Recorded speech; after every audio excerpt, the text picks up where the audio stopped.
So hello, everyone. It's really great to see you. Assuming that you're all here, you already know about the SRA, but the board of directors consists of realtors from BCAR and Tri-County Suburban Realtors. And our services are available to all BCAR members. You would become a member of SRA when you join your local affiliate, and that is open to primary, secondary, and affiliate members. So you're already a member, and hopefully you're taking great advantage of everything that we can offer. SRA's mission is to impact public policy for the benefit of real estate and the protection of private property rights. Obviously, you can read that, but we do that in a couple of ways: by interacting with our local legislators to inform and to lobby for issues that are important to the realtor community and also to buyers and sellers in the form of property rights. And we also work on the local level as needed with the local townships, all municipalities, the boroughs, whatever, with the UNO process. I know most of you are familiar with the UNO process. As Jamie likes to say, the Southeastern Pennsylvania region has more UNO requirements than just about anywhere in the country. So we are really grateful to have the SRA behind us.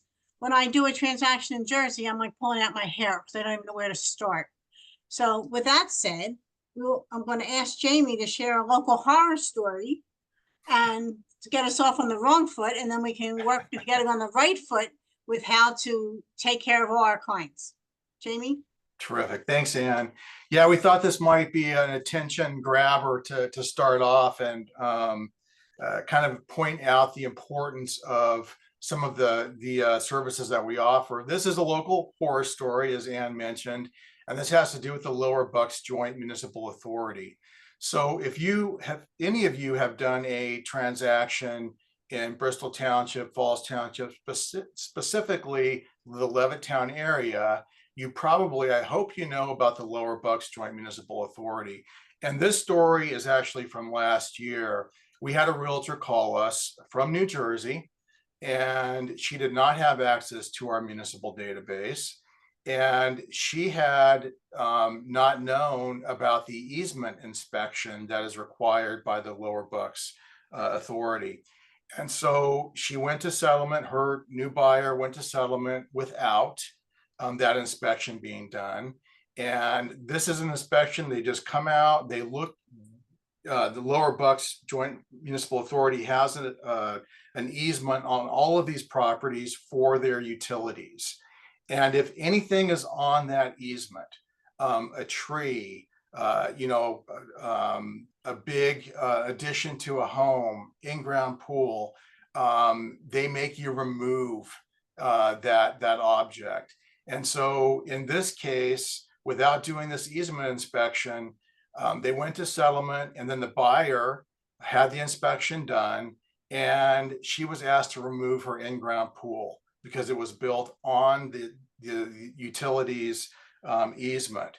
So you can imagine the horror that this new buyer must have felt. It was a new home buyer, probably didn't have a lot of money left after settlement, and she was being asked to remove this very expensive pool.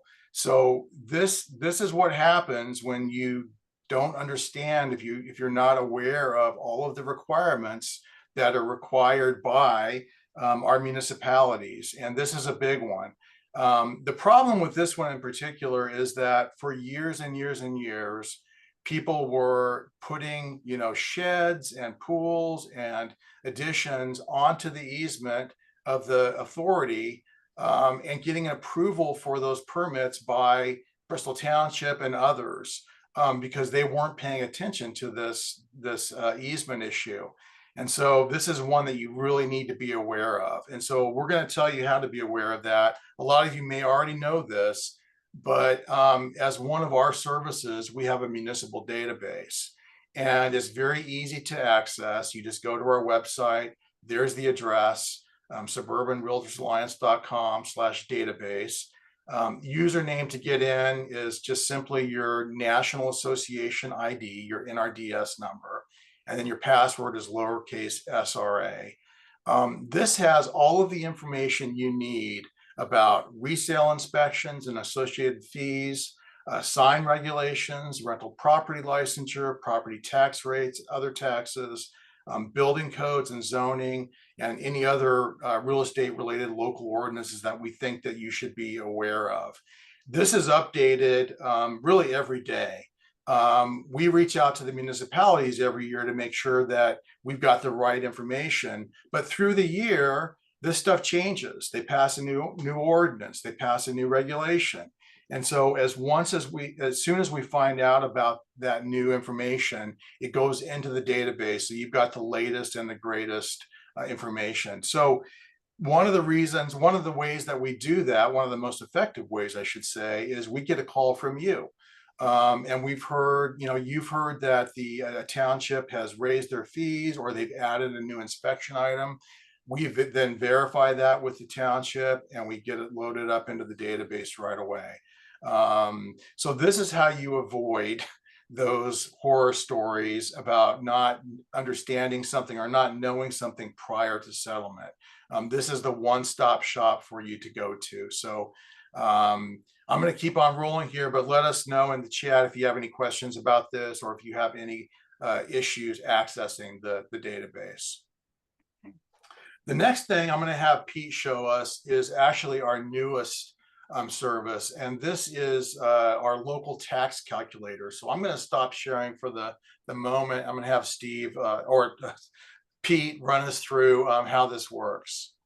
Okay, thanks, Jamie. So I'm going to go ahead and share my screen here.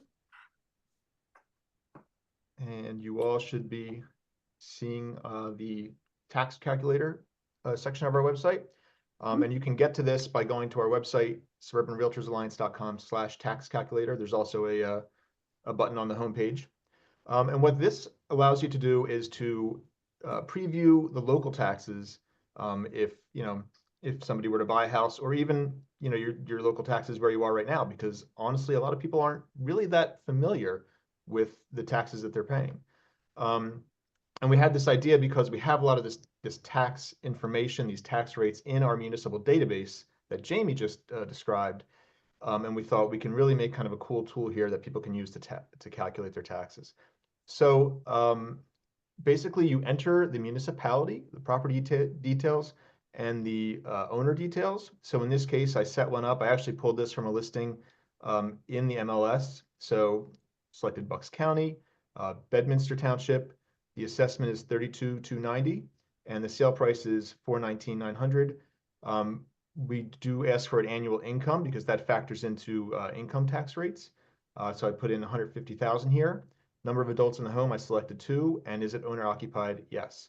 So you click that, click calculate, and what it does is it gives you this breakdown of what the taxes will be at the municipal level, in this case for Bedminster Township. The school property tax, the county property tax, per capita tax does not apply in Bedminster Township, but some municipalities do charge a $5 or $10 per person tax rate, for adults, that is. And then the earned income tax for the school district, for the municipality and the school district. And that's one of the things that I think makes this tax calculator valuable. And I'll get to that in 1 second. And then it also shows the transfer taxes that would be due at the time of sale. So it gives you your total annual taxes, in this case, $8,120.94, shows you what those taxes are as a percentage of your annual income, and then it gives you your total transfer taxes. And if you scroll down a little bit, it shows you all the numbers behind that, the millage rates, the earned income tax rates. It shows you what years the taxes are applicable for. I mean, we try to keep everything updated, but you can just kind of confirm that you're using the most recent data. So why would you use the tax calculator? Some of this information is available, in Bright. When you calculate the closing costs for the transfer taxes and things like that. I think one reason is because you get this kind of cool graphic. It shows you as a chart. Another reason is that it includes taxes that you might not find elsewhere, like the earned income tax. Now, in this case, for Bedminster Township, it's pretty high. You're looking at the earned income tax for the municipal level is 0.75. So that for your earned income, you're paying 0.75% of your income to the municipality in earned income tax. And the school has an additional 1% on top of that. That's pretty high. In this case, I had to double check that, but Bedminster actually has a referendum for open space that they're charging a little bit more. But you might not find that elsewhere, and that's a pretty hefty number. You know, a pretty hefty chunk of your income going to taxes that you might not find, you might not be aware of otherwise. And one use case for this is that you might be looking at two different municipalities within a school district, and you can kind of see the difference between the two in terms of some of those local taxes. And another reason that this might be helpful is you might find that the rates in our tax calculator and in our database are more current. Sometimes, you know, when you're going through, you know, property listing, you might find historical tax rates. But I mean, I'm in Delaware County right now. Delaware County is raising taxes 23%. I think Montgomery County and Chester County are also going up in the teens percentage. So this gives you a more current, you know, look at what the tax rates will be. And that's pretty much it. I'm going to hand it back over to Jamie, but if anyone has any questions, please let me know and I'll try and answer them in the chat or, you know, offline later. Thanks. Great. Thanks, Pete. You can stop sharing. Yeah, just stop there. Okay. I'm going to reshare here.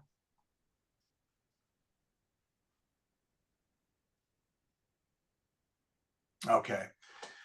All right. So going along with taking advantage of our services, weekly news briefs. And I know a lot of you already get these because about 3/4 of our members, we have a little over 12,000 members in the 4 counties now, and over 3/4 subscribe to the weekly news briefs. These come on Friday. They really keep you up to speed on everything that's happening in local real estate news, right? All of these newspapers are now by subscription. And so there may be a few free articles that you can actually read, but most of them you'd have to have a subscription. So we've got those subscriptions, and we as a staff go through all of the real estate related stories every week to make sure you're, again, up to speed on the latest news. And this is something that you can, you know, share on your Facebook page or with a client that's interested in a certain area. This can be property tax information. It can be a new ordinance, an inspection ordinance that, you know, a new home buyer would want to be aware of. So we think it's a great service, and be sure and check it out. If it doesn't come to you through mail arriving on Friday morning, you can find it on our website in a really prominent place down the bottom of our page. This may be one of the most unique and important services that we offer. This is if you run into a situation where a township is refusing to give you a use and occupancy certificate after you've gone through the steps of an inspection, please contact us, because we've been really successful in helping out with these kinds of issues. Municipalities do try to get away with a lot. And if you don't ask the right questions, you know, you may be getting a shorter time period for repairs, or they may be refusing to issue a UNO altogether. So these are some of the myths that we hear about. One, all repairs must be complete prior to settlement. That is not true. We have a state law that I'm going to talk to you a little bit about, and that requires the township or the borough to issue a UNO after they've done their first inspection, with certain caveats that I'll talk about. Another one we hear is you have 30 days to make the repairs, meaning the buyer has 30 days to make the repairs after settlement. That's also false. By state law, the new buyer has 12 months to make those repairs. Another one is you can settle on the property, but you can't move in until all the repairs are complete. That one actually could be true, because there is a new certificate called a temporary access permit. That would be issued after they've done the inspection and they find some issues that really make the property dangerous to move into. This can be an electrical issue or a fire safety issue or a structural issue. and they don't want somebody moving into the property and living there if it's unsafe. And so what this allows you to do is go ahead and go to settlement, and then you can work on that property in the meantime, after you've purchased the home. And you can store things there that are, related to the repairs, even some of your own local items, but you can't move into the property until those dangerous issues are taken care of. So that's the temporary access permit. The last one, and probably our favorite, is we have our own local laws that supersede the state law. That's never true. All our municipalities get all of the authority that they have from the state. It doesn't go the other way around.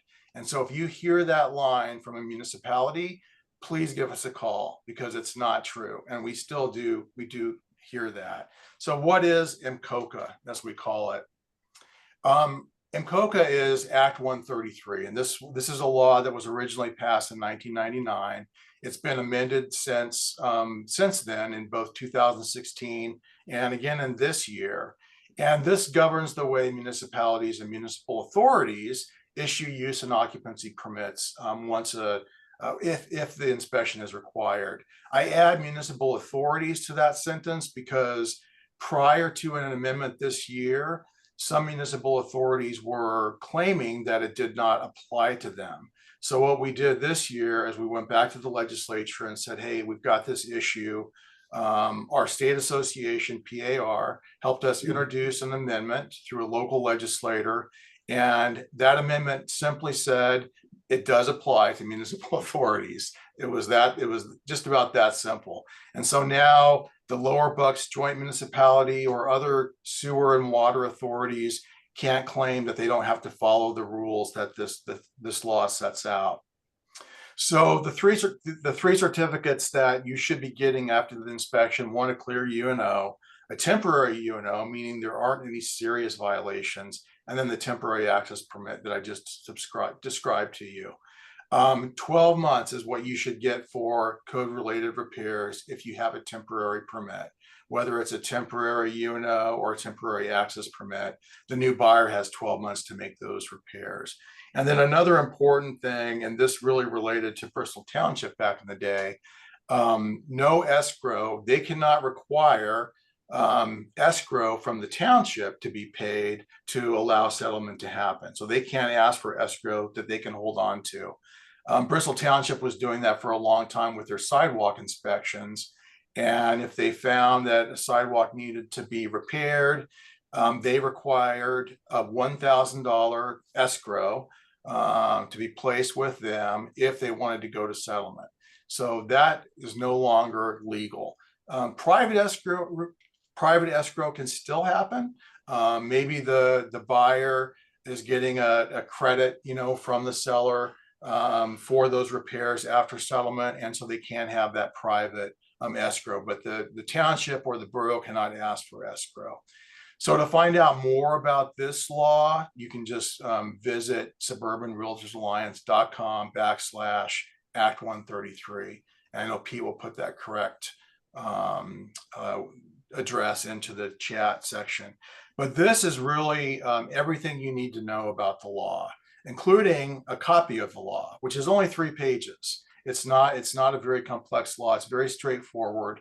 But we've become kind of expert in it because we've helped write some of the amendments, and this is something that we deal with every week. So if you have a municipality that is, asking for something that they shouldn't be, like for instance, they're saying that all those repairs have to be made before settlement, please give us a call and we can help you along with that. And do you want to add anything there? I think you really covered it. I feel like I'm sitting here being like a dummy, but this stuff is like really, really important. And we are so lucky to have Jamie and his staff that are on top of everything, because without it, we would really be in trouble. I've had experience with Bristol Township back in the day, and the $1,000 escrow and all that, and we're really glad that stuff has gone away, because it makes it easier for buyers and sellers to stay in a deal. So I can't reiterate that enough. So thank you very much, Jamie, for all the information. Okay. All right. So the other thing that we do for you is we monitor all of the local legislation that's coming out. Especially we're looking at municipal ordinances that can really affect real estate, because that's what we're looking for. And that's our focus, local government. So just a few pieces of information about some of the success stories we've had. We've mentioned Bristol Township. Back in the day, Bristol Township was by far the worst place to do a real estate transaction. We had realtors calling us and saying, we will never sell another home in Bristol Township because of all of the hoops that they made you jump through. Not only that, but just really horrible customer service, unfriendly. And this was back, 2010 and prior. We actually had some local business people come to us and completely fed up with what was happening and telling us that they wanted to run for Bristol Township Council, so they could change things. And one of them was a local realtor. And so we do have a local political action committee. And some of you probably give to our PAC, and some of that money does come back to us. And so we were able to help elect the 4 people, the outsiders that were running to change these things. They were all elected with our help. And the first thing they did was, when they got into office, they changed all of these rules and regulations around use and occupancy inspections. And some of those members are still there, and they're still great friends of ours. Craig Bowen is one. He's the council president, and he was one of those original members of that team that ran. And so we have a great relationship now with Bristol Township, and we have a direct line to them if you run into any issues there. They still do require a sewer and lateral inspection, not because they want to, but because the state requires it because of the Clean Water Act. But again, if you have any issues with Bristol Township, give us a call and we can talk to them right away and try to get things sorted out for you. Falls Township is a similar issue. It was a really tough place to sell homes, back in the day. Not too long ago. This was just recently. And they had a lot of requirements, and their customer service was really lacking. A new township manager came in. He realized that they had an issue here. We met with them as a team. We brought in some realtors with us, some local realtors. We talked to the new manager, who happened to be a codes expert. He had been a code inspector before, and he realized that things needed to change. And so over the next year or so, they changed just about everything. And so they're no longer requiring interior inspections. Importantly, they still do have a sewer lateral inspection, just like Bristol, because of the state. But other than that, they've become pretty good to work with. And again, we got a great relationship there. Langhorne Borough was another one. Langhorne Borough council members came to us and kind of realized that their process was probably taking home sales away from the borough, which was not a good thing, causing people to second guess themselves about living there. And so we helped them write an amendment that really changed the process there in Langhorne. They passed it. And so I think things now are much better than they were before. So these are a couple of pretty recent successes we've had. The Bucks for Landlords partnership is one that I know Pam Croak, our CEO, has worked personally on. And this is something you may not have heard of before, but Bucks County has this program where they work directly with landlords.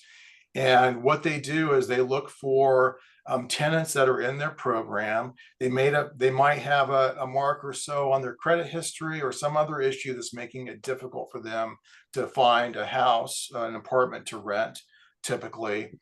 And what this does is if you're a landlord that participates in this program, you get paid directly from the county. Versus, instead of having to worry about a tenant paying on time.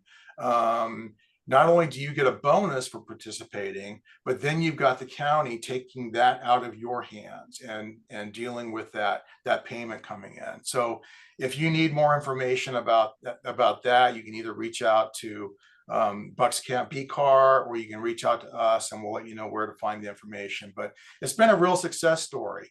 And it works for people that are in these tough situations of not being able to find housing. It works for our landlords and our realtors who participate.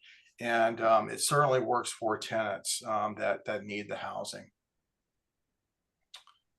All right, I want to talk about some of the current hotspots that we're seeing in the township. And if you're seeing any others, we would love to hear about it. And we would love for you to put that information in the chat. You know, if you've had a UNO issue recently in a township that we're not talking about. But right now, these are some of the known issues. Warrington Township.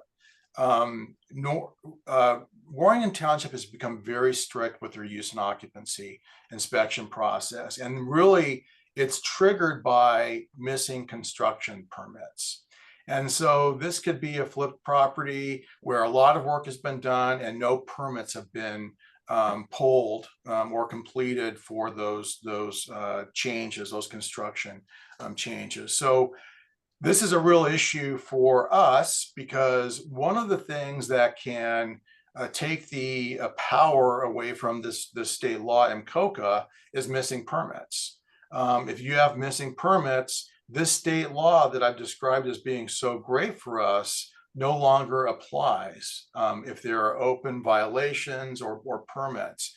And so it's really, really important if you know, if you're selling a home in Warrington, that all of those permits have been pulled. And especially if you're dealing with a flipped property and that work has been done very quickly, you just want to make sure all the permits are in place. The danger here is that if there are missing permits, number one, they can refuse to give you a use and occupancy permit.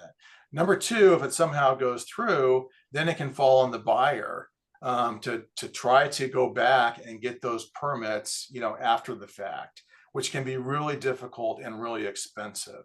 And so making sure that you're aware of all those permits, some that have not been pulled is very important. Warminster Township, kind of the same thing. Missing construction permits are a major red flag for Warminster, to the point that we have heard of several properties that have been sold without a use and occupancy inspection. The use and occupancy inspection has been avoided altogether. And in a few cases now, we're already hearing the seller is being fined $1,000 per violation for not getting that permit prior to settlement. Mm-hmm. And this becomes a problem not only for the seller, but then, as I described earlier, for the buyer, because now the buyer has a property that is missing construction permits. And the township is going to come back and say, well, you need those permits. If it plays out, they could actually put a lien on the property if those permits remain open or if violations remain open. So that's obviously a huge issue. And so our best advice for you is to always get those use and occupancy inspections done, you know, at least 30 days prior to settlement, so the township can have time to come out, do their inspections, tell you about any missing permits that there may be, and so those things can be taken care of prior to the settlement time. Any questions on this issue out there? Pete, you see anything? No, not seeing anything on this. Okay, so really important. Just keep that permit issue in your minds and make that a red flag for you if you think that there are some that may have been missed. The Lower Bucks Joint Municipal Authority, again, this is always a hot issue for us because, believe it or not, we hear about this all the time where somebody's gone to settlement without this inspection of their easement. And, you know, sometimes it's as easy as a tree. You've got to remove a tree, but we've heard of, like I said earlier, in-ground pools having to be removed, additions to homes, you know, that new living room that they put the foundation over the easement, it's got to come out. This is an unbelievable situation. And the authority has been sued multiple times by, you know, both sellers and buyers over this issue, and they've won every time. And so you really do need to, suing the authority is a non-starter, I will tell you. If not, we would have already done it because we would support something like that. But they've got the winning cards in their hands. And so if you're working anywhere in that area, please make sure that that easement inspection is done. What they're also doing now is they're looking at sewer lateral vents and cleanouts.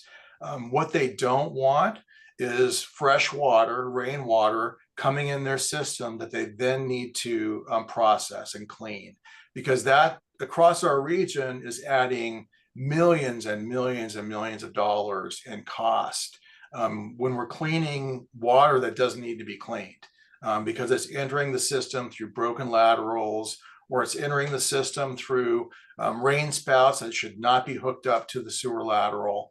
And so they're really trying to crack down on that. And this goes all the way back to 1976 when they passed the Clean Water Act. And it's now, as you would say, trickling down to municipalities.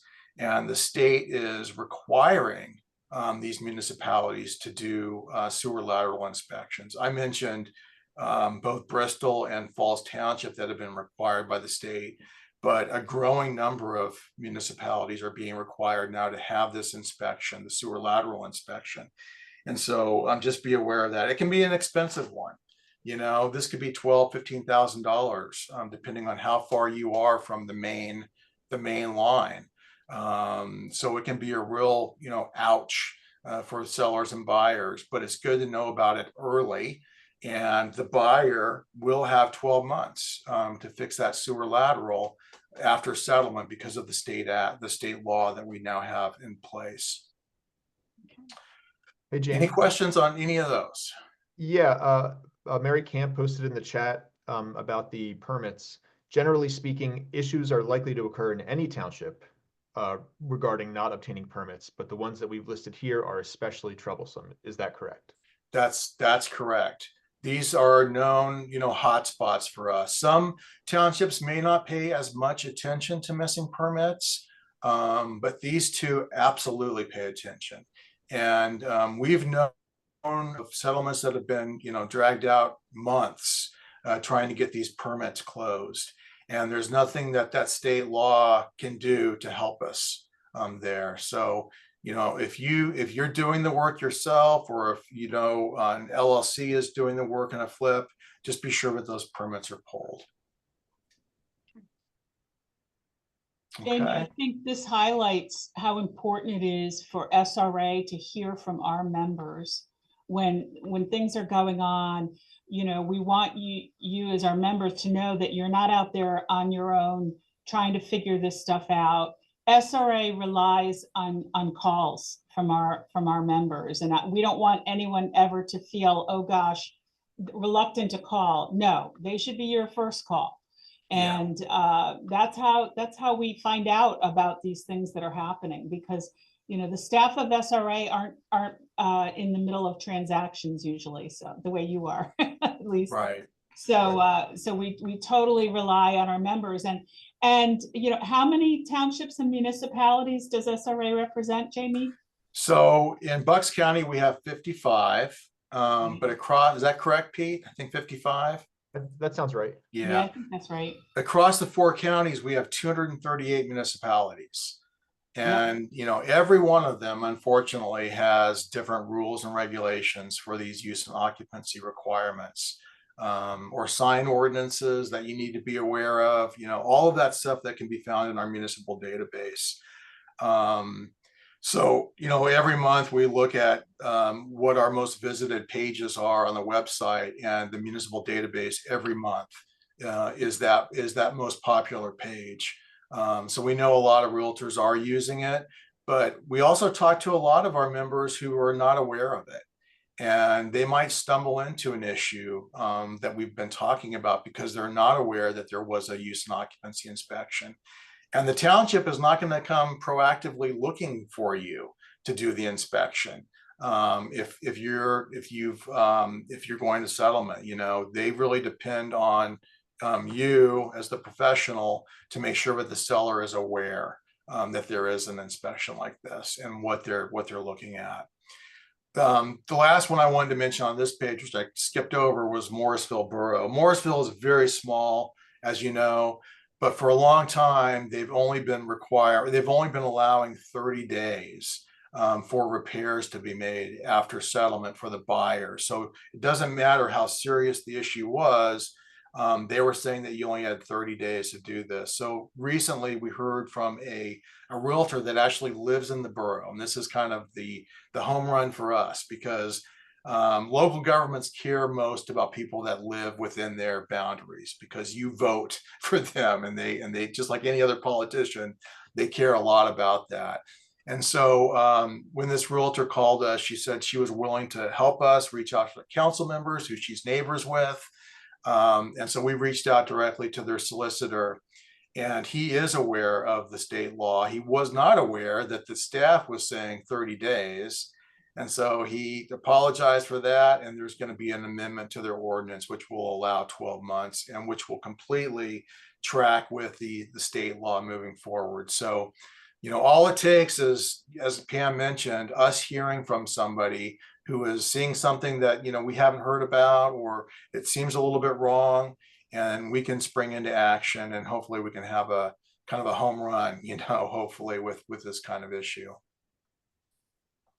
All right, if there are no more questions, I want to talk a little bit about an emerging issue. This is kind of a broader issue that we're seeing really across the region, and this is the lack of inventory, right? Lack of inventory for sale and availability, and the prices that's driving. So the lack of inventory, this is not just because interest rates are high or people just aren't, you know, feeling like selling their homes right now. It's because we have a physical lack of inventory. We haven't really been building a lot of new homes for really the last 12 years, since the last recession. And so this is really coming to a head now because of everything else that are making this a perfect storm.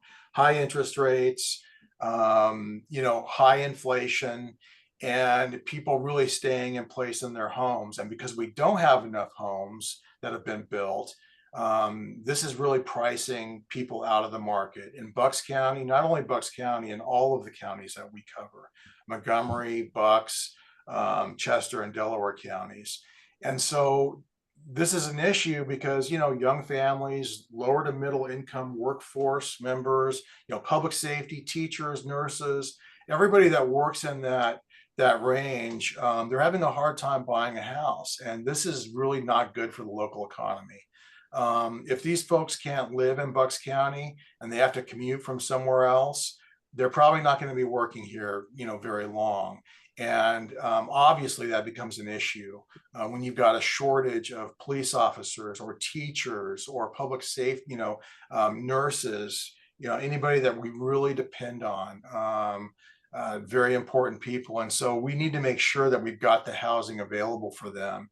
And, you know, it's being driven, the lack of it's also being driven by rising construction costs, really restrictive zoning ordinances that are made by municipalities. That's all really making it hard to build this level of housing that we need more of. Also, you know, we've got community, we call them NIMBYs, not in my neighborhoods, people that really fight against new development, especially higher density. So there are some areas where absolutely you don't want more density. There can be some legitimate issues with traffic and everything else, but there are a lot of places in Bucks County and elsewhere where we can build this new housing at a higher density that will allow, you know, young families and first-time home buyers and maybe seniors who are, you know, looking to downsize, they'll have a place to buy, and that's good for our industry and it's good for the local economy. So we're going to be looking to continue working with elected state and local officials to seek solutions to this, really working with municipalities to see where the best place is to build this type of housing moving forward. This is a generational issue. If you're a parent, you know, you would love to see your kids live in the community. You know, if they find a job locally, you would want them to be able to buy a house. And so not only is it a local economy, but it's also personal. you know, for us that have kids at the age that they're trying to buy a new house. So we're going to be tracking this into the new year. We've got a new legislature coming in, both in the federally and at the state level. We've got a lot of friends in the House and the Senate, and we'll be working directly with them to see if we can get something done about this issue. And the other good news with all of this is that the SRA has a fabulous reputation, both with the townships and with legislators. Jamie and his staff have spent many years developing relationships, and that really shows in the results that SRA can get. So I'm really looking forward to seeing some of the solutions that come from all of this, you know, and I appreciate everything that SRA does for all of our members. Thanks, Pam. All right, we're wrapping up here a little bit early, I guess, about 10 minutes early, which hopefully nobody will be too upset about. Pete, are you seeing any other questions? No other questions. Somebody posted about an issue in Warwick Township, and I let her know that she can contact us if it's ongoing. Okay. Well, I'm going to leave the final word to Ann Costello, our chair. And, you know, Ann is one of you, our entire board. They're all realtors. And so it's great to have them because they're our first line of defense against all of this stuff. And they bring the wisdom in terms of what our policies are. So Ann, do you want to close this with a few words? Yeah, I think I'm going to reiterate a little bit about what Pam said, how lucky we are to have Jamie and Aaron, who we haven't really talked about today, and Pete, and Bobby, of course, is in the office. They have really professionalized our advocacy and our dealings with the townships, and they really are a resource that you really need to take advantage of. From the easiest things of the municipal stuff that we talked about to some of these bigger issues that you're constantly having a problem. They are very responsive and they are there. And Pam is right. We are unique around the state for having this kind of an organization. And they are looked up to among the legislators and among the rest of the people in PAR. And I can't thank them enough for everything. I'm not good at this thanking stuff, but I can't thank them enough on behalf of all of you for all that they do for us, because they help us to earn our livings, but they also help us to look good in the community, and we are eternally grateful.